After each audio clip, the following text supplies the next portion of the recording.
ile ladha yake itakuwa ni ya kipekee. Inawezekana hujawahi kula biriani, kule kuna zaidi ya biriani.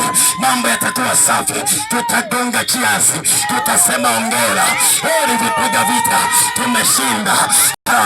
Wako watu ambao wanajaribu kutuonyesha sasa kwamba hii dunia inatakiwa iwe na mfalme mmoja au rais mmoja. Atatokea jamaa moja anaitwa mpinga Kristo. Huyu mpinga Kristo, maandiko anasema na wasomi wa Biblia wanakirudia, wanasema kwamba atatokea kwenye kabila la Dani. Huyu mpinga Kristo atakapotokea, ataiunganisha dunia, atabadilisha mifumo, atarejesha amani. Hizi vita za Kongo, vita za Urusi, vita za Israeli, zote zitakoma. Kutakuwa shwari, watu watampenda, wataitikia. Unajua Umoja wa Mataifa uliundwa mwaka 1947 kwa lengo fulani na kusuluhisha mipaka na kuzuia vita zisitokee, kuwa kama usuluhishi, lakini Umoja wa Mataifa umefeli.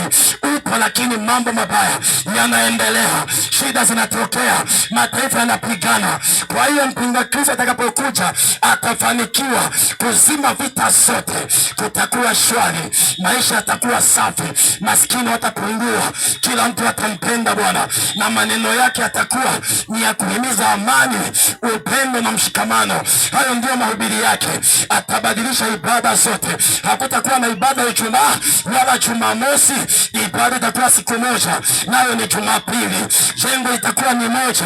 Kama wewe ni Muislamu, kama wewe ni Msabato, wewe ni Mkristo, utaingia kwenye lile jengo, utaabudu kwa imani yako.